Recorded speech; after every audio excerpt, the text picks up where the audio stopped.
Thank you very much, and it's a pleasure to be emceeing this Outdoor Recreation Network webinar. And looking back actually to that Dartmoor conference and thinking how much has changed, I think underlines just how important this webinar on the legacies of lockdown actually is.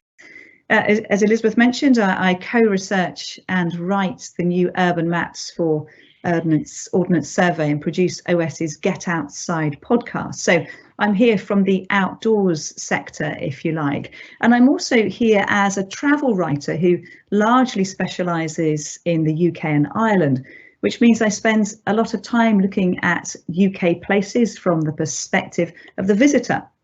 And of course, like all of us, I've been observing lockdown and its legacy in the light of the consequences for both people and outdoor places.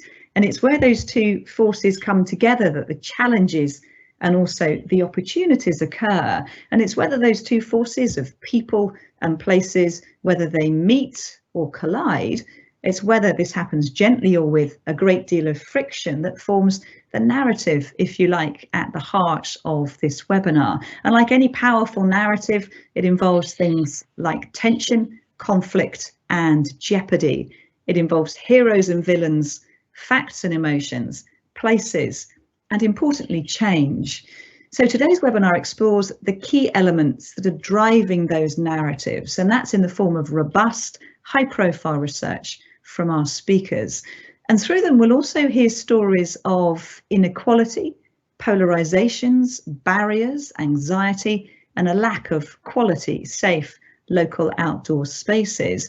But we will also hear much more positive narratives of increased engagement and higher aspirations, of opportunities and also possibilities. Then we have the VIP breakout room where we'll explore how we're going to react to this. We'll ask, how can we shape the narrative from here? What happens next? And we'll ask, how can we make any positive changes last? Because you could say, if both people and outdoor, green and natural places have ever needed a good narrative, it's now. The first of our 6 presentations then, this one on physical activity research during the COVID-19 lockdown. It comes from Una May from Sport Island. Good morning, everybody. Thanks very much for the opportunity to speak this morning. I just want to share with you some of the outcomes of some research we were carrying out. Coincidentally, we've been carrying out for many years, but also just that ran into, as it happened, into the period of time when this virus hit us all. So just to give you a little bit of background, we're the statutory agency for sport in Ireland, and our remit is based on the National Sports Policy and also the National Physical Activity Plan. And it's through these and through the Sport Ireland Act that we get our authority, including to carry out research in sport. So that's a bit I'll cover in due course.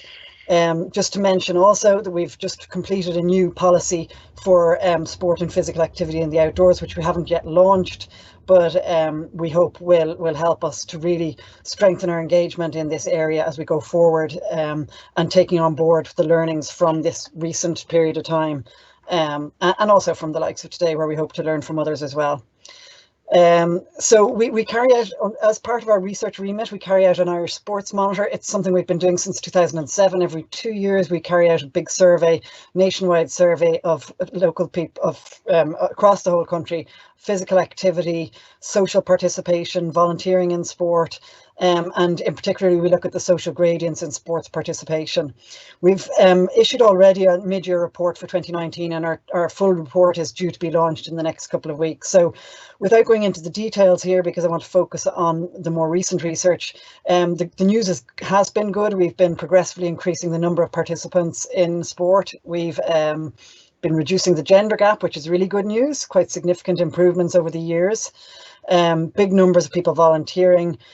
The disability gradient has been decreased, which is great as well. And interestingly, what we find in our research is we gather information about the type of sports that people participate in. So that has helped us to shape how we develop our offerings for sport and physical activity as we go forward in all that we do. And I suppose particularly relevant to the current situation is the most recent Sports Monitor reviewed the area of health and well-being, and how that was closely linked, which I think everyone on this webinar probably already knows is very closely linked with levels of physical activity. But it was useful to have that data to support the current research. So just to get straight into the thick of it, as it happened, we carried out our Sports Monitor in 2019. But we were reviewing a number of new questions that we wanted to validate.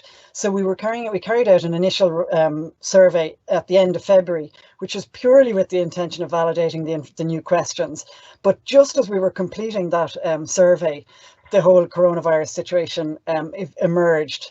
And so we were in a situation where we had before data, and we decided that it would make a lot of sense for us to then move forward through this survey and continue to gather data as we went ahead. And we've been very lucky in that we've gathered data, as you can see here, throughout the entire last 6 months. So what's interesting here, and what's really, really important for us, is that the number of people who are physically inactive has been hugely decreased, and that is very important public health information.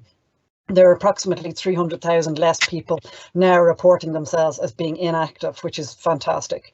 From the point of view of outdoor activities, you can see in particular recreational walking, the numbers just absolutely ballooned, a very significant increase from 65% pre-coronavirus to 85% at its peak.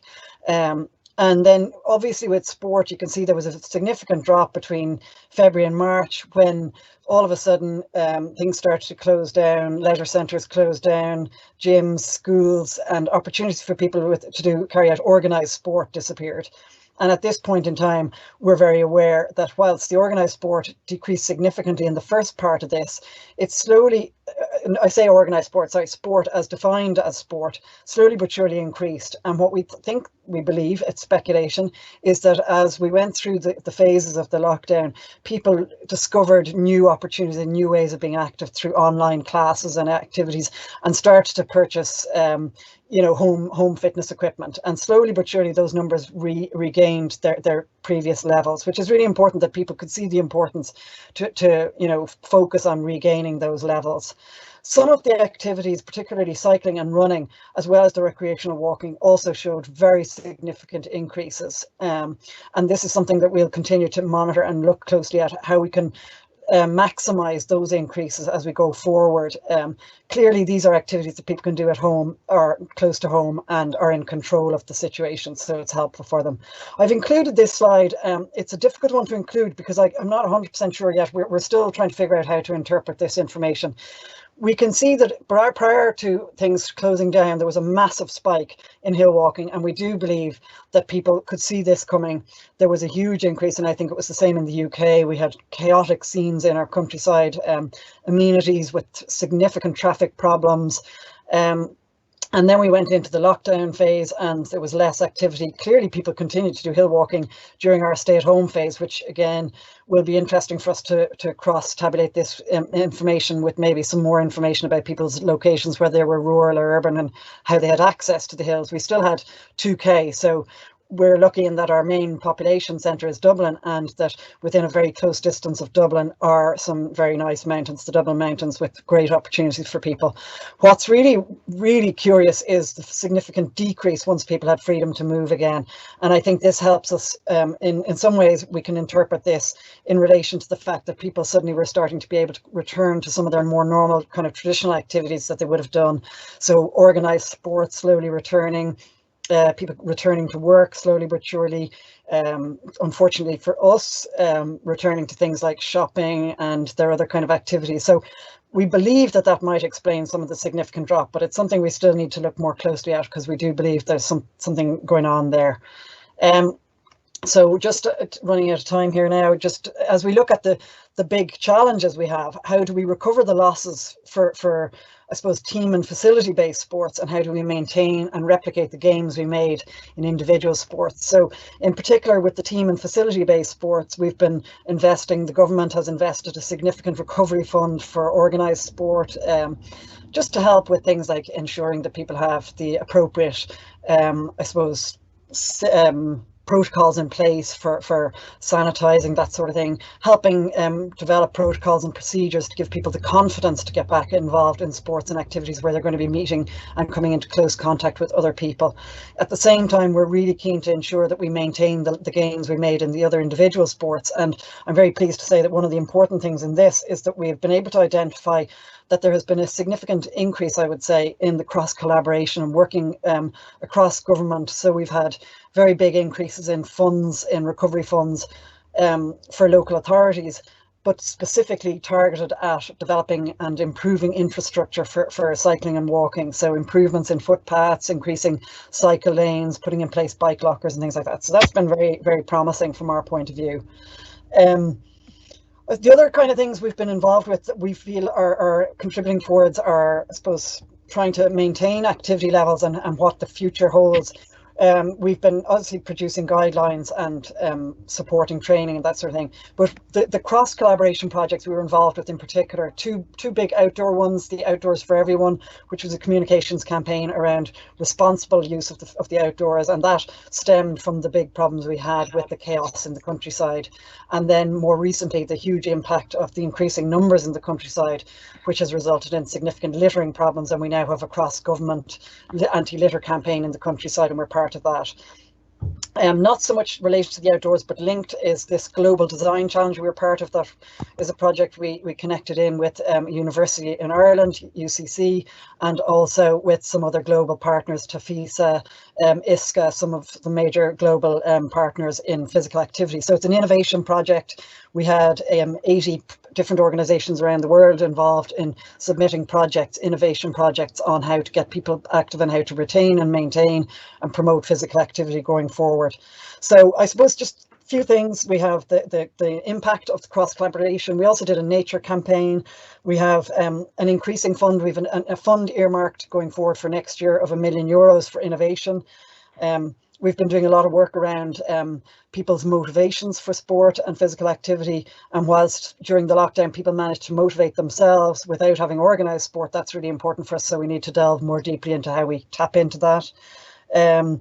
We've noticed that people need more information about what's available on their doorstep, and that links in. I think someone's going to be speaking later about staycations and people learning about what Ireland has to offer and what they can do in their own local areas. We are developing a major national project called, well, what we refer to as our digital database, which will be similar to what the OSI does in the UK around providing information for people of what's available in their area. And then I suppose next for us is the European Week of Sport in September, where we're going to be doing a lot of virtual activities, but also promoting a lot of what we've discovered people have an interest in. So look, I'm going to better end quickly now because I'm sorry I've gone a little bit over time there, and I look forward to some questions later. Thanks very much.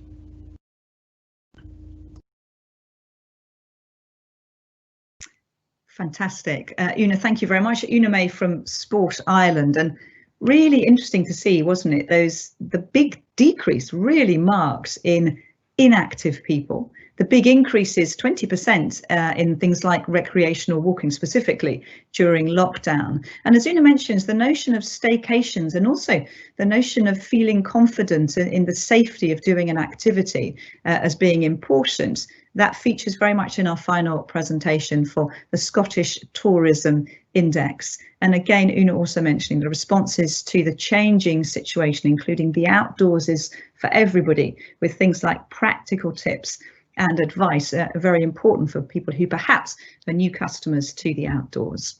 Right, so our next presentation, we move from Sport Ireland to Sport England, and Delia Beck reports on physical activity during lockdown.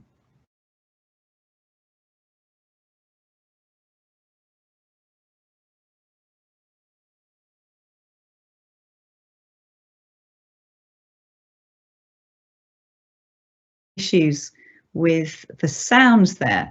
Of course, we will make all the presentations available online via the ORN YouTube channel later. Just to recap, really, to highlight some of the things that Delia was mentioning, those high numbers of people walking for travel. It was 15.3 million, but also we hear that similar story, really, the points of tension and conflict, the villains if you like, of this narrative of the issues caused by lockdown, inequality, and they were very much in terms of income, gender, generational, and also social inequality. There were also that lack of inclusion, the notion of culture wars, and the impact of anxiety, reduced disposable income, and of course how that, especially notions of reduced disposable income, might play out as things progress. We did though see the drivers that might help change this narrative. So the good guys in our story, if you like, the things like active travel and building activity in the environments. And should we get to the VIP breakout rooms, I'm sure these are issues we will explore further, that notion of how do we produce lasting change. So that was sport and being active specifically to the outdoors more generally. We're going to be hearing perspectives from Northern Ireland and also Scotland in just a moment. But let's start this section, if we can, with Amy Greenwood from Natural England on their People and Nature survey. And we think this will be audio only, as there may well be issues with the webcam. My name is Amy Greenwood, the Senior Project Manager for the People and Nature Survey for England. I'll be talking you through a few key findings from our surveys. The original survey, Monitor of Engagement with the Natural Environment, MENA for short, collected data from 2009 until 2019 on how people engage with the natural environment. Over this decade, we collected responses from just under 500,000 people. The People in Nature Survey for England launched in April 2020 as a successor survey and collects data from 25,000 respondents per year. Due to the current coronavirus pandemic, the survey now includes specific coronavirus questions, which are reported on a monthly basis, including a number of indicators. For more information about these indicators and the publications, please see our People and Nature Survey gov.uk pages. The link for this can be found on this slide. Firstly, what do we know? MENA evidence shows that over the last 10 years, we have seen an increase in the amount of people spending time in the natural environment on a weekly basis, from 54% of adults 10 years ago to 65% of people in 2019. Most people get their fix of nature on their doorstep, in local parks, urban woodlands or waterways, other urban green spaces or recreation grounds. Visits to green spaces in towns and cities has almost doubled from an estimated 1.2 billion in 2009-10 to 2.1 billion in 2018-19. So people regularly spend time outdoors in the natural environment, but it's for a wide variety of reasons.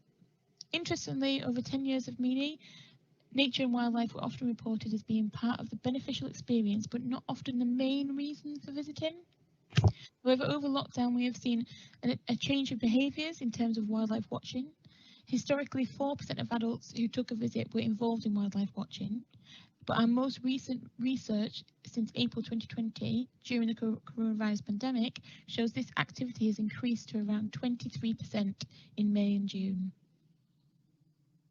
Over 10 years of MENA data collection, health and exercise as a reason for getting outside increased in popularity.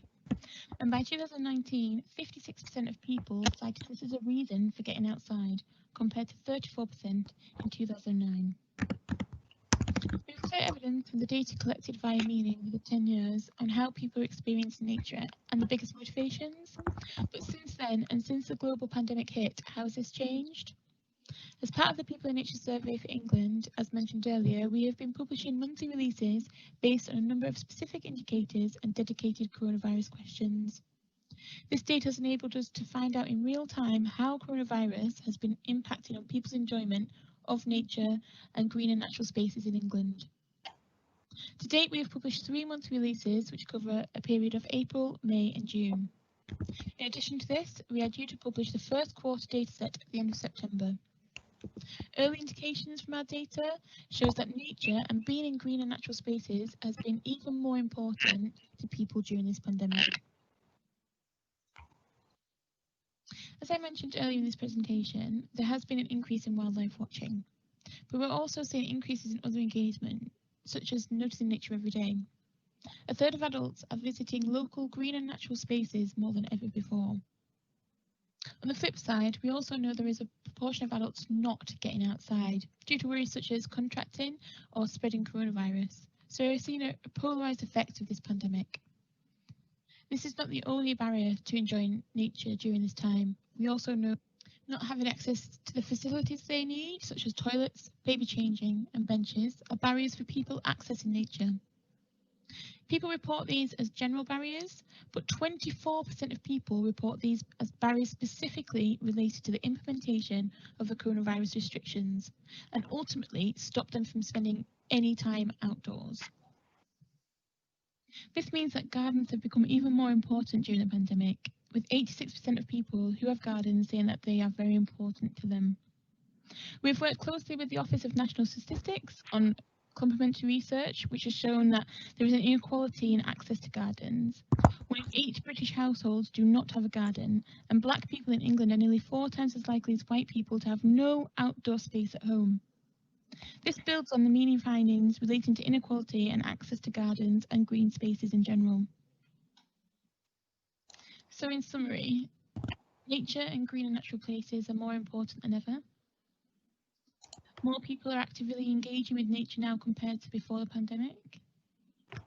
Access to green and natural spaces have been polarised during the pandemic. Some people are getting out more than usual and some less. We've identified a coronavirus effect in relation to access to the natural environment. New barriers have been created and existing barriers have been exacerbated. Coronavirus has shone a light on the inequality of access to and benefits from the natural environment. So how are we responding to this? We are doing a number of things to optimise the use of the data so organisations can respond to the challenges and recovery of the pandemic. These include, as mentioned earlier, publishing monthly data releases which focus on the unfolding coronavirus pandemic in a timely manner. We're publishing a full open access data set on a quarterly basis. Our first quarterly release will be at the end of September. We have a user group and open stakeholder communications. We are engaging with other researchers to build on and develop new ways of using the data. We are working towards national statistics status, which means that our data is trustworthy, high quality, and of high public value. We are developing new and improved ways of data visualization and user interfaces, including our recent development of our user hub, which you can see on this slide. And finally, we are due to release findings from a survey which asks children about their experience of nature during coronavirus. This is due to be released in October. I hope this run through of our key findings has been interesting. We have an abundance of other interesting data, so I encourage you to take a look at our publications on the website above. Please feel free to contact us via the email address above also. We'd love to hear from you. Thank you very much. Impacts of COVID-19 are indeed far-reaching, and a reminder that all presentations will be on the ORN YouTube channel, so you can see them in full. So thanks to Amy Greenwood from Natural England. Interesting to note some things in there. The story of shorter, close-to-home nature visits. That picture, 87% of adults agreeing that being in nature makes them happy. But again, the villains really of this piece, a fifth of those staying at home said it was because of a lack of green space facilities. And some of those stark statistics on inequalities, polarisation and barriers. So some key takeaways, though, for the VIP breakout room, that this is a unique data set which opens up so many possibilities. To Scotland next, Duncan Stewart now of 56 Design Insight, presenting findings for Scottish natural heritage.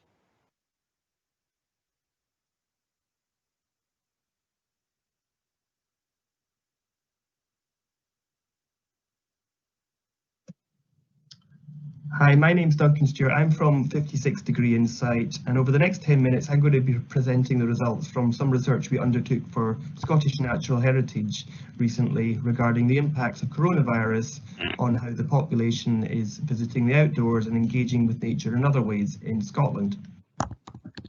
This slide shows the key questions that we aim to answer in the study. So essentially we were looking at how the population behaved during lockdown and how their attitudes to nature and other related areas were and how these changed during the lockdown periods, but also we'll be looking ahead to what extent, can we tell how this might change behaviour or even attitudes in a sort of into the future.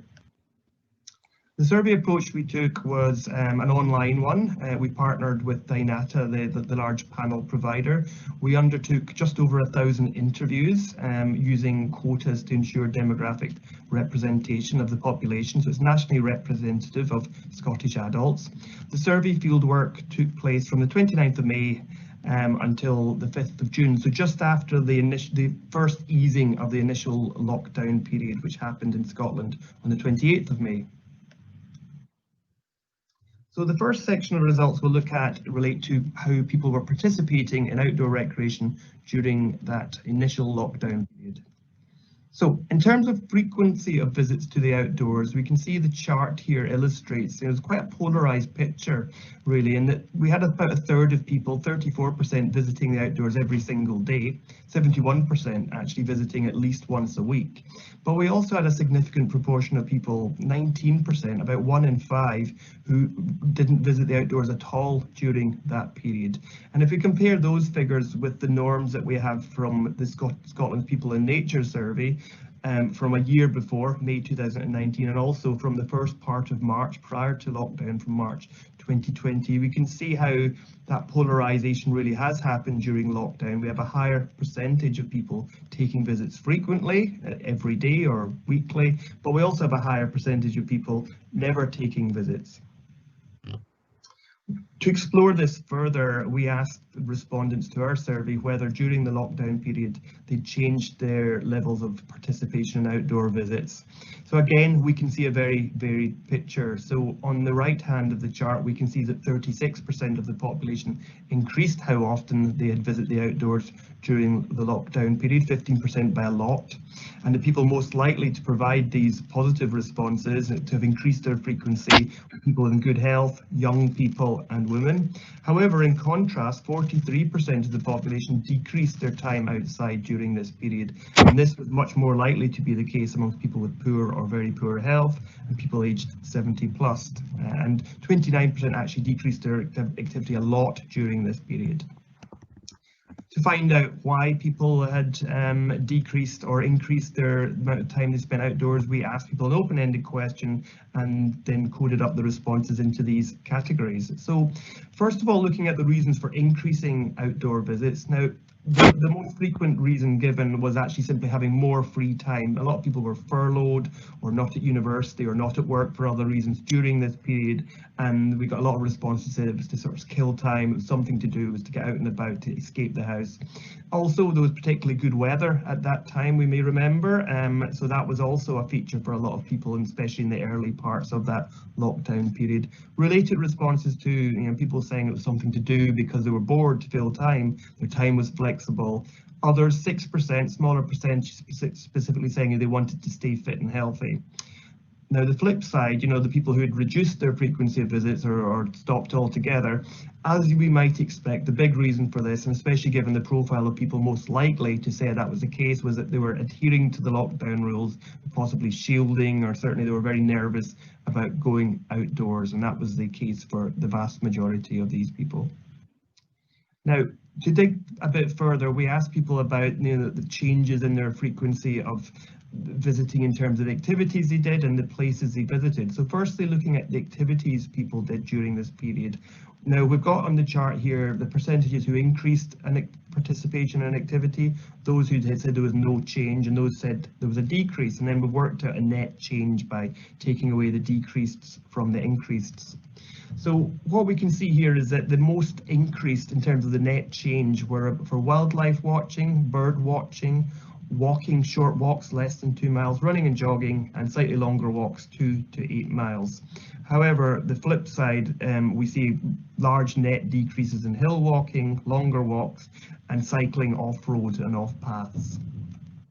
Looking at places, a similar sort of analysis, we can see some net differences as well. The net increases were for time spent on roadside streets and pavements, paths and tracks away from a roadside, and woodland and forest, a sort of balanced picture when it comes to local parks or open spaces, so equal numbers increasing and decreasing visits to that type of place, but then larger net decreases for places likely to be further afield for many, so beaches, cliffs, sea, loch, mountain, wildlife areas, moorland, etc., all seeing large decreases as people were limited to visiting only very local places. So moving on to other types of engagement with nature during the lockdown period. So during lockdown, the majority of the population did engage with one or more different types of engage with nature in one or more different types of ways, and often this was at home or in the garden. So we do see that 3/5 of people enjoyed spending time sitting and relaxing in their garden or another outdoor space attached to their home. And again, the particularly good weather during this period might have encouraged people to do that. And we see that that activity was particularly popular amongst women, 66% doing that versus 57% of men. Linked to that, a large proportions took part in gardening, growing vegetables, flowers, etc., more likely to be done by older age groups and people living in the least deprived areas.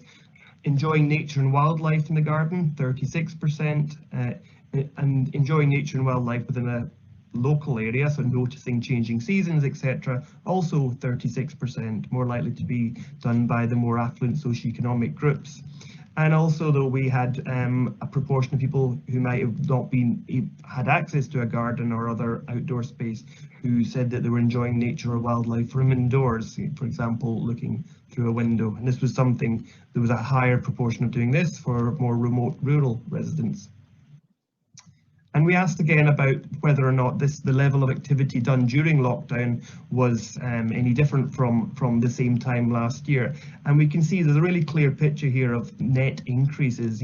Predominantly all of these activities, large percentages, did these activities more. In particular, relaxing in the garden. 54% of the population did that more often, a net change of +44. Similar high net changes for gardening and also for enjoying nature in the garden as well. So really showing the importance of gardens, which of course we must bear in mind not everyone has access to, but for those who did, it was certainly a valuable place to spend time.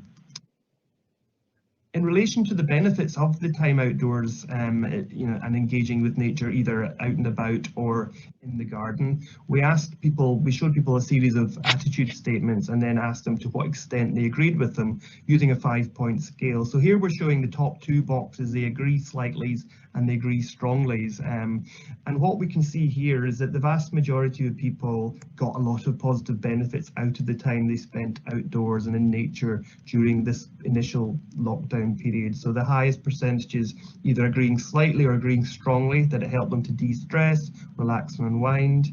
A large proportion also saying it helped them feel energized and revitalized, so clear well-being benefits coming through here. Also, more than half overall agreeing that made them feel closer to nature, and a slightly lower percentage saying that it improved their physical health. So the mental well-being benefits coming through most strongly in terms of what people obtained from this. We also asked people to reflect on their experience of lockdown and any whether or not they agreed with certain statements that we showed them as listed here. And this revealed that, a lot of people had, the majority of the population agreed that they'd appreciated reduced noise levels, reduced pollution in their local area, that they'd noticed more wildlife, but also smaller percentages, but still quite significant, agreed that nature felt more important to their health and well-being at this time, or that they'd become more familiar with local green spaces. And a proportion, 26% agreeing slightly, 16% strongly, stated that they enjoyed not using their car quite so much. And finally, looking to the future, we asked people regarding, after lockdown is over, how will you be feeling about visiting the outdoors? And what we found was, again, a rather positive picture, where we did have actually, 38% of people saying that they would probably visit about the same as before lockdown, but then actually we had a larger proportion, 49%, so about half saying that they would like to visit the outdoors more often after lockdown, more likely to be the younger age groups, people with children, women, people with a dog in the household were more likely to say they'd like to take more visits to the outdoors after lockdown is over. Men and older age groups more likely to say, I probably won't do anything different from before. And the group most likely to say they were perhaps take fewer visits were those living in the 10% most deprived areas. We also showed some statements and asked for to what extent people agreed with them when they're thinking again about the future. And so here we can see that, you know, amongst these statements related to, amongst families, the vast majority said that after lockdown, I'm going to encourage my children to spend more time outdoors. Almost just over a quarter agreeing strongly with that statement.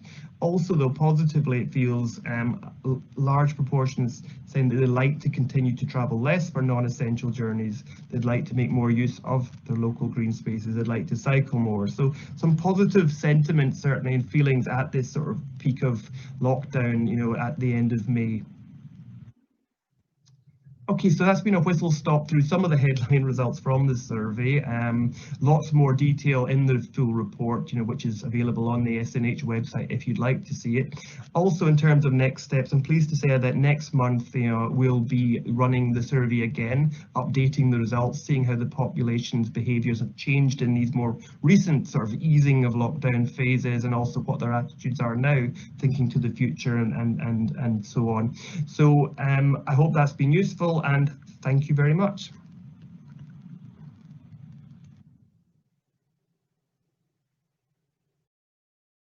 Useful indeed. Duncan Stewart of 56 Degree Insight for Scottish Natural Heritage, bringing us those insights into inequalities once again, that lack of quality, local, safe outdoor places. And again, we see that the issue of polarisation, age, income and health impacting on being able to spend time outside. And how striking, really, just how important outdoor spaces were. The view from the window been very important, of course, for health and well-being during lockdown. And there's big increases in bird and wildlife watching, 30% enjoying nature through windows. Increased visits to the outdoors, more positive aspirations for the future. And again, those key questions we can discuss in the VIP breakout room. How can we make any positive changes last? A quick note, we will return to the presentation we had issues with on the sound. That's Delia Beck's Sport England presentation, and we'll do that just before we finish. Next, though, to Northern Ireland for insights into engagement with the outdoors during lockdown. And here's Elizabeth Rogers from the Outdoor Recreation Northern Ireland.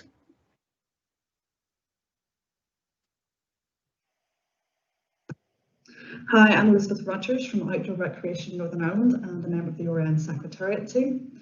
In this presentation, I'm going to share with you some of the key highlights and insights from our research that we conducted during lockdown with the support of Duncan and Jim at 56 Degree Insight. During lockdown, we wanted to understand the impact and value of local trails and green space to people's lives. The survey used an online approach to interview residents of Northern Ireland from the 4th to the 11th of May. And just under 1,500 responses were obtained, and the data was then weighted to make it more representative of the total population. So what did we learn? Our research highlighted an unprecedented rise in the use of the outdoors during the lockdown. Nearly half of the population spent more of their free time outdoors than they did this time last year, and over half of people expected to do more after lockdown. Indeed, lockdown illustrated the importance of green space and trails to people's health, well-being and connection to nature. The benefits of spending time outdoors during lockdown were significant. For example, 84% reported feeling physical health benefits, 90% reported benefits relating to mental health and well-being. Also, over 3/4 agreed that time spent outdoors has made them feel closer to nature. These benefits were strongest amongst people who visited the outdoors most during lockdown and people with quality trails and green spaces close to home. The survey highlights the clear appetite for the public to get outdoors from their own doorstep and reap the mental and physical health benefits of being outside. Conversely, it also highlighted barriers to people getting outdoors. This includes deprivation. 41% of those from the most deprived areas spent time outdoors every day. This is in stark contrast to the national average of 63%, or nearly 70% from the least deprived areas. Another barrier is being forced to walk on roads. 44% reported having to walk on roads and roadside pavements due to a lack of off-road trails. So let's look a little bit closer at the barriers to getting people outdoors.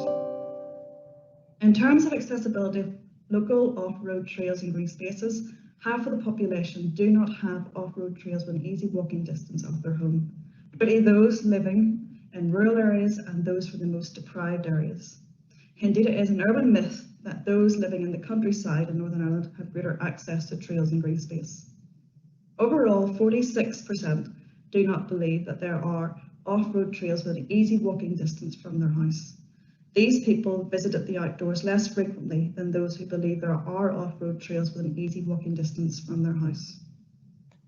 Another key insight is that the benefits of the outdoors are not enjoyed equally. Those from the most deprived areas and rural areas are more likely to have to walk on roads due to a lack of off-road trails. Therefore, it's not surprising that people from the most deprived areas spend less time outdoors. A critical factor is the lack of opportunity for those from deprived areas to access off-road trails. 56% of those surveyed from the most deprived areas reported having to walk on roads and roadside pavements due to a lack of off-road trails in their local area, posing a safety issue, and this is also a major stumbling block to sustaining or growing participation over the long term. After lockdown was eased, we went out and collected data from all of our counters across Northern Ireland. This counter data backs up our research findings. Local trails and green space really matter to people. We compared counter data from April to June this year to the same period last year. For example, in Cloughy, a village with a population of 1,000 people on the Irish Peninsula, has a boardwalk which is centrally located in the village, and it had nearly a third increase in visitors over lockdown. And this is compared to Slan's graveyard, that despite having incredible views, this more remote trail had nearly 1/3 less visitors. So being down a twisty road and a mile out of the village probably deterred many people from walking there on foot. We see this pattern play out in other areas. Sites close to villages and towns had lots of usage over lockdown, particularly when unnecessary travel was dissuaded and car parks closed. For example, Gosford Forest Park on the outskirts of Market Hill had an increase of 60%, and Bunkers Hill in Castlewellan saw an increase of 48%. The challenges emerging from lockdown are also an opportunity to benefit everyone by improving access to, participation in, and connection to nature. Across various government priority areas, we want to see more people being active outdoors, using this to nurture their mental health and improve their connection to nature. We also need to address inequality in terms of participation and access to trails and green space, and want to see opportunities for more active travel. So what does all this mean going forward? The benefits of engaging with the outdoors cannot be questioned. The research clearly shows those. But looking forward, it's also clear that in Northern Ireland, more focus is required to ensure we get the inactive more active. A key enabler of this going forward is to develop and implement a national walking strategy. We have an unparalleled opportunity to increase the number of people who are physically active outdoors. However, as seen, there are long-standing barriers that need to be tackled, such as the lack of opportunities within the most deprived areas and the lack of accessible off-road trails. So a national walking strategy should address these through the following aims. Firstly, it would develop and implement a plan for natural green connectors and corridors across cities, towns and landscapes, connecting communities and people to green spaces. All councils should be mandated to develop and implement a community trail plan. We have already secured funding for more community trails off the back of this research, and it shows that building a strong business case is crucial, but this cannot be done without the hard stats. Secondly, the Walking for All programme is shovel ready and should be rolled out. Indeed, the Green Book Economic Appraisal concluded that there is strong evidence to indicate a need for a flagship Northern Ireland-wide led walking programme with sufficient scale and scope to contribute to addressing a number of issues facing society, such as levels of physical inactivity and social isolation. Thirdly and finally, we need the development of a new fit-for-purpose legal framework in the form of an outdoor recreation bill for access to the countryside that would provide and expand access for the purpose of recreation. So hopefully that has given you a good overview of the key highlights and insights from our lockdown research. I look forward to answering any questions you may have in the breakout session afterwards. The full report, along with video testimonials and infographics, can be downloaded using this link. Also, feel free to email me if you would like any further information. Thank you.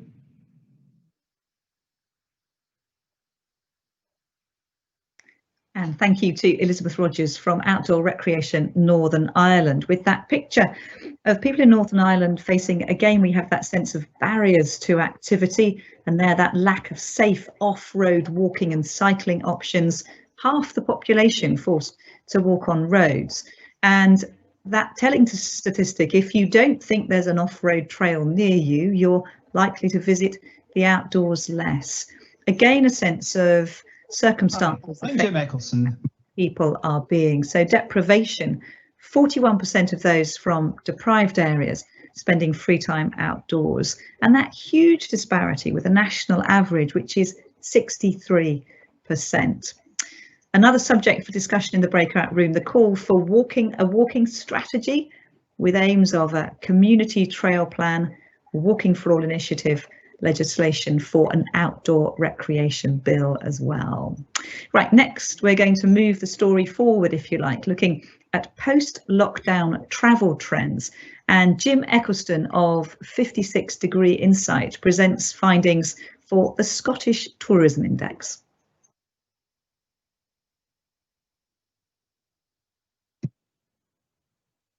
Hi, I'm Jim Eccleston, Managing Partner at 56 Degree Insight. In late April, during the height of lockdown, we were conscious of the amount of uncertainty that was out there in the tourism industry about how and when the industry might reopen, and how consumers were feeling about holidays and leisure at that time. Now, this was especially the case within a Scottish context. There were some surveys being undertaken at a more general level, but we were keen to provide insight more directly useful to the Scottish tourism industry by finding out more about how the Scottish domestic audience felt about tourism and holidays. So in early May, we launched the Scottish Tourism Index to track the opinions and views of the Scottish population on future holidays and leisure. Once it became possible to take holidays again, what impact would the virus have had on their choices, their planning, their decision making? We partnered with Populous Data Solutions as they have a large online consumer panel with great coverage of Scotland, and our approach was to undertake online interviews with around 500 Scots each month during the pandemic. A representative sample of people in Scotland in terms of where they live and their key demographics. Now, as I said, we wanted this to be a monthly survey, and to date we've published the results from 3 waves of the survey. Firstly, in early May at the peak of lockdown restrictions. Then, again in early June, as our route out of lockdown became clearer. And then in the second week of July, a week before the Scottish tourism industry's official reopening date, which was the 15th of July. Now, the survey has evolved each month. In the May wave, the focus was very much on understanding how people felt about future holidays. It was aspirational, as no plans could be made, and it helped us to quantify the fears around travel generally. In the second wave in June, we were able to develop some of these themes in greater detail, and as timelines around easing of lockdown were becoming crystallised, understand a bit more about what Scots' holiday intentions might be. And then in July, we were able to speak much more directly around their specific holiday plans. Would they be taking a holiday? Would it be a home holiday or staycation? When might it be? And what might it look like? Now, to complete the story, we're just completing fieldwork for our 4th survey, deliberately undertaken a little bit later towards the end of August, as this one will be a bit more of a retrospective, where we're asking Scots to tell us about holidays that they have taken since the middle of July. What issues have they encountered? Were they able to fully enjoy a staycation during these rather difficult and challenging times? Now, in putting together this presentation, I obviously can't cover everything, so I'm going to focus on 4 key sets of findings. Firstly, the extent to which travel horizons have been reduced considerably this year as people show reluctance to travel far from home, and how this translates into an increased desire for staycations. Hopefully of particular interest to this audience, a brief analysis of the sorts of activities which are more likely to be to the fore this year on domestic holidays. Then I'm keen to share a couple of interesting and extremely topical sets of findings. Firstly, social distancing, or more correctly, physical distancing. Just how comfortable are people with proximity to others in a tourism and leisure context? And finally, the impact of tourism on local communities and the fears being expressed by many about visitors coming to their own areas of Scotland this year. Firstly, let's look at travel generally. Back in June, we explored the extent to which travel overseas was likely to be part of their plans when lockdown was eased. Let's look at transport choices first of all. Air travel had very limited appeal for most Scots in early June. 68% of them said they would avoid air travel, illustrating the difficulties the air industry will have in its road to recovery, as demand is likely to be suppressed for some time. And of course, it's not just the air travel that's suppressed. In June, we saw that the biggest barriers in terms of holiday transport choices were reserved for the cruise industry. 85% of Scots said they would avoid a cruise holiday completely for the foreseeable future. Recovery is clearly some way off for this sector. And there was also some pushback at the idea of using public transport, such as buses and trains. In June, 63% would avoid them. Now, we've seen this proportion decrease over the course of the study, however, as more people are using public transport as part of their everyday lives again, and the wearing of face coverings has undoubtedly provided reassurance. Now, these transport choices also impact on where Scots might consider to visit.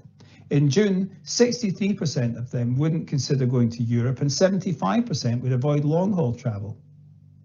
And at the time of the survey, the whole issue of self-quarantining when returning from abroad was a major news item. And we could see it has a major impact in depressing the idea of travelling abroad for most Scots. 9 in 10 would be put off travelling because of self-quarantine requirements. And we developed these themes further in July. By that time, air corridors were being introduced to remove the need for quarantining on return from some destinations, but we can see that their impact was fairly minimal on the desires of most Scots. Only 17% would now seriously consider such a trip if the need for self-quarantine was removed. And by July, the appeal of air travel was even more diminished than a month previously.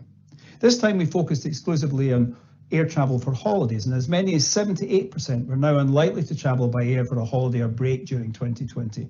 That's almost 4 in 5 Scots. And I'm afraid the images of crowded beaches in parts of southern England in May and June also reduced the appeal for Scots of going south of the border for holidays this year. 87% would reject the idea of an English beach holiday in 2020, largely based on the fear of overcrowding and the images they had seen. So all of these opinions and views, as well as other findings in the survey, pointed towards a greater desire for Scots to consider holidays in Scotland in 2020. Somewhere fairly close to home, we could get away from it all, but feel relatively safe and be in familiar environs. So in the early July wave, we asked Scots about their holiday intentions with the official reopening of Scottish tourism on the immediate horizon. And the results provided the Scottish tourism industry with some much needed optimism at the time. 9% of Scots had already booked a Scottish holiday, and a further 7% were actively planning one. And there's a large pool of potential tourists for the industry to target. A further 37% were seriously considering and thinking about a Scottish holiday. Some were unsure, but only 38% had no intentions of taking a holiday or break in Scotland this year. So if the industry can convert the 37% who are thinking about such a trip, potentially we could see up to 53% of the Scottish population taking a staycation in 2020. That amounts to 2.4 million people. It won't make up for the lost revenues from overseas and other parts of the UK, but it will go some way to help our tourism industry and tourism businesses get through 2020. Now, in the fourth wave, we'll learn a bit more about the precise nature of these holidays and what has changed from holidays pre-COVID. But during lockdown, we asked Scots to tell us about what might change for them on future Scottish holidays this year. A key area we focused on was activities. We showed them a list of things they might do and asked them to tell us what they were more likely to consider and also which they were less likely to consider as a result of the impacts of coronavirus on a Scottish holiday this year. Now, there's a lot on this chart. I don't have time to cover it in detail, but I would like to pull out a couple of observations. Generally, activities that involve being indoors or where there are lots of people have less appeal. So visiting purpose-built attractions or eating and drinking out or mixing with locals are less likely to be something that people would want to do this year. But positively for this audience, there's a much greater desire to enjoy the outdoors on a Scottish holiday, with a net potential gain of 35% wanting to simply enjoy the natural outdoors and an additional 23% wanting to undertake specific outdoor activities. Now, moving on to another set of findings I'd like to share. Before tourism reopened, the Scottish tourism industry has been very vocal about the need to reduce physical distancing from 2 metres to 1 metre to make trading viable for many businesses, and in advance of reopening on the 15th of July, the Scottish Government responded by stating that 1 metre physical distancing was permissible in certain situations so long as a number of other mitigations were in place. But what did the general public think? Well, we asked Scots to tell us how comfortable they were with the different distancing scenarios in an indoor tourism context. Regulations at all tourism businesses remaining at 2 metres physical distancing, reducing them to 1 metre physical distancing, but with additional protections required. 1 metre physical distancing without the need for these further protections. And fourthly, no physical distancing measures enforced to any tourism businesses. We discovered that Scots are most comfortable with the 2 metre physical distance that has been standard in the UK since the introduction of lockdown. Almost 9 in 10 are comfortable with this within a tourism context. Reducing the distance to 1 metre remains acceptable to 2/3 of Scots, so long as the mitigations are clearly in place. Face coverings, perspex glass, recording of details, etc.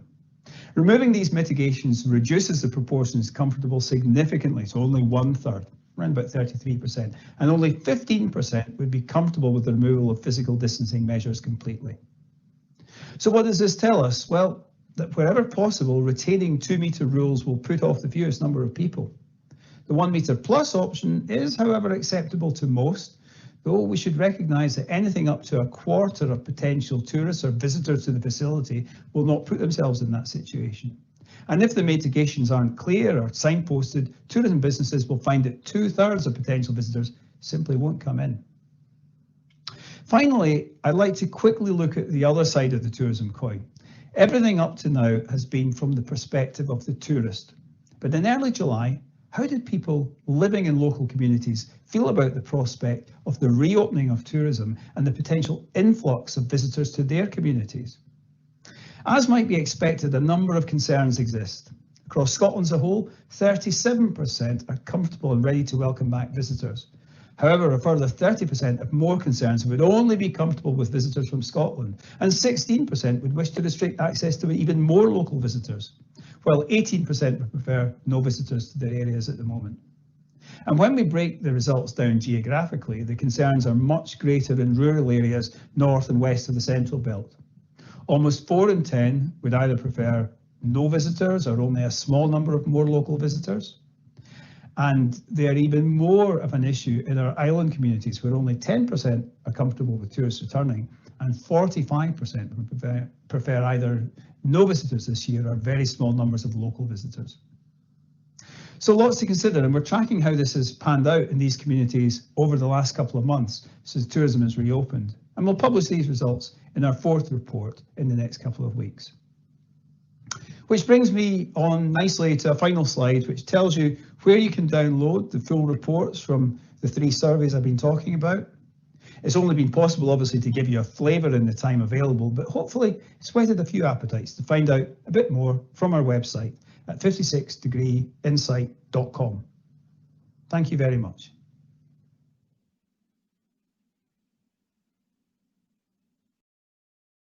And our thanks to Jim Eccleston of 56 Degree Insight for the Scottish Tourism Index. And just to think about some of the things he mentioned there, the impact, of course, on the pandemic on travel, more people considering holidaying at home. Specifically, very strongly, there was a sense that people wanted to remain in Scotland as well. That big rise in people wanting to visit the outdoors and to take part in outdoor activities.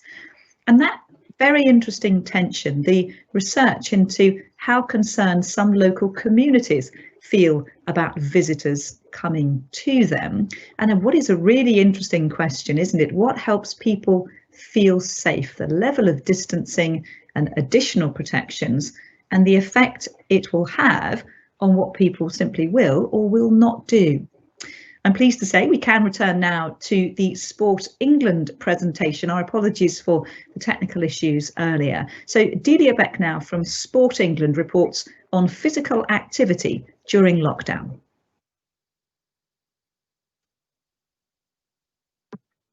Hi everyone, my name is Delia Beck and I'm the Partnerships Lead for Market Development and Active Environments at Sport England. And for the session today, I'm going to talk about some of our latest insight around attitudes and behaviors towards physical activity and some of the really interesting emerging trends that we're seeing as a part of our horizon scanning work.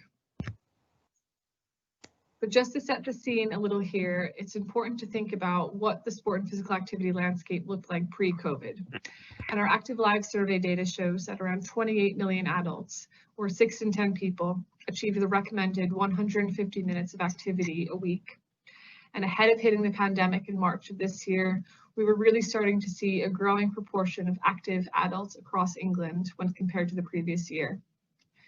And not only this, but we were also seeing less inactive adults, so those who are achieving less than 30 minutes of physical activity a week, as well as increases in activity levels for some of our really key target audiences, especially women, older adults, and those with a disability or a long-term health condition.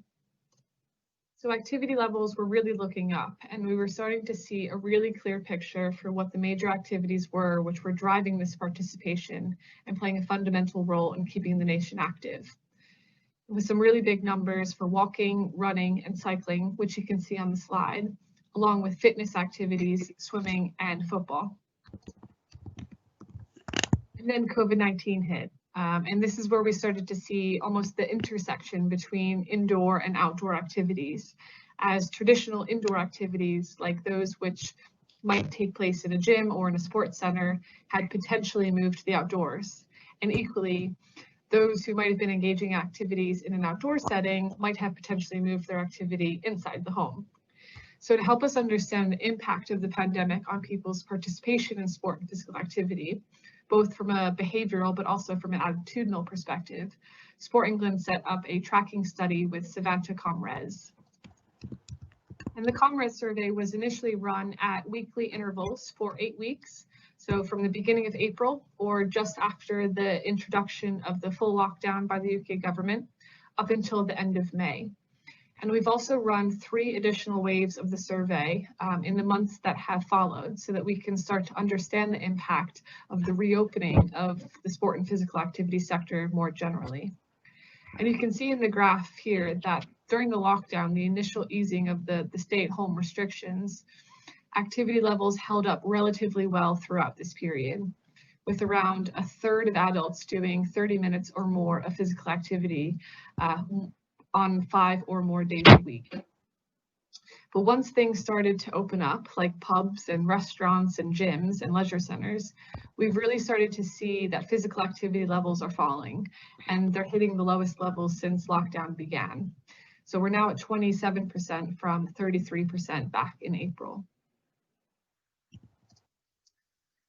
And this graph here is showing that same picture, but for the major activities, with walking, cycling, running, and home-based activity all having fallen in the latter waves of the survey compared to the earlier waves. And we're seeing that participation in team sport is also on a slow road to recovery, but a possible reflection of the continued restrictions in place across some of these sports and also the settings in which they take place, alongside the ongoing strain of lockdown on people's ability and their motivation to be physically active. So looking into the future now, I just want to touch briefly on a horizon scanning project which colleagues at Sport England have initiated alongside an organization called Trajectory Partnership. And this is a distinct piece of work which was primarily centered on the development of Sport England's new strategy. So looking at trends and drivers which have had a significant influence on the nation's participation in sport and physical activity. And there couldn't be a more interesting time to explore future trends than now. But just want to reiterate that this piece of work was not initiated as a result of COVID, but captures the impact of COVID and the role that it plays in future thinking. And the 15 trends on the left-hand side are the trends which we're exploring now through a deeper dive. So I just want to quickly run through a few of these just to provide what I'm hoping is more of a thought piece to really support some of the thinking that you might have within your respective organizations. And the first one I want to raise was around the individual economy. The pandemic is set to cause a very drastic decline in employment levels and in wages, which is really compounding an already challenging economic forecast. And as the economic circumstances of different groups of people within society grow further and further apart, there will be significant implications on the ability and also the opportunity for people to spend time and money on recreational activities. And that includes sport and physical activity. So for example, this could result in people being less willing to commit to spending on annual memberships or ad hoc visits for activities. But this could also lead to people adopting new and more cost-effective ways of staying active.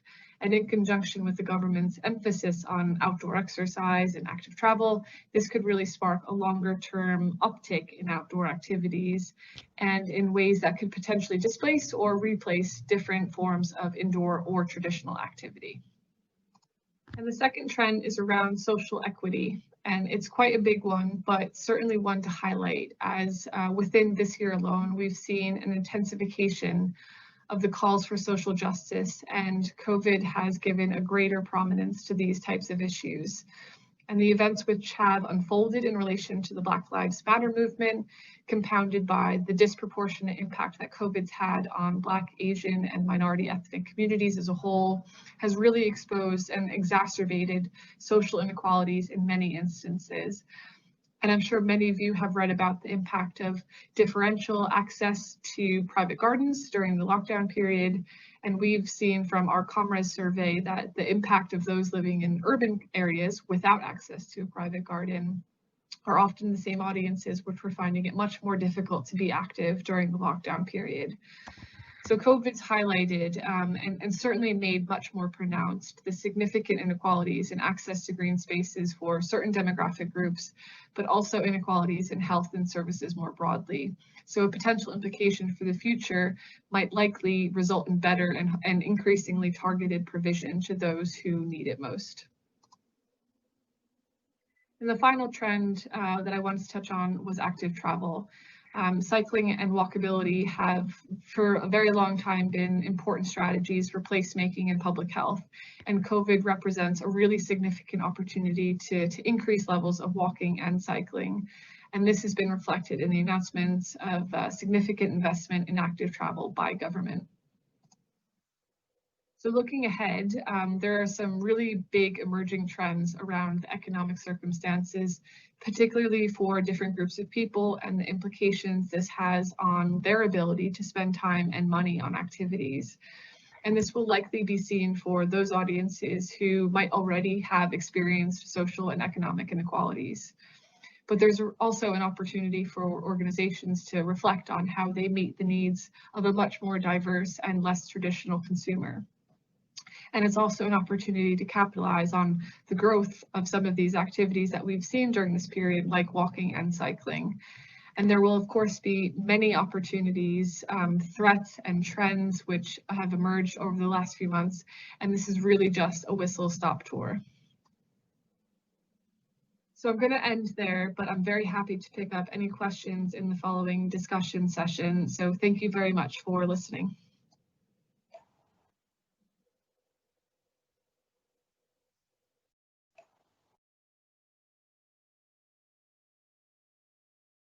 So Delia Beck from Sport England with a few key takeaways there. The powerful impact on some groups of people of those inequalities, a lack of inclusion, anxiety and lower incomes, but also the potentially positive factors such as active travel.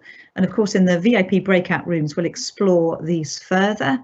How do we produce that lasting change?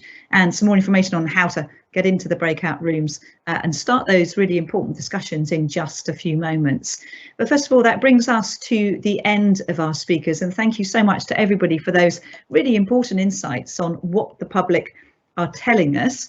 We'll be off to those that breakout room in just a moment to discuss the other aspect of all this, how we should react. So what can we do specifically to make access more equal to quality, safe local outdoor spaces? And what can we do specifically to mitigate the impact of that whole range of inequalities that we have heard so much about?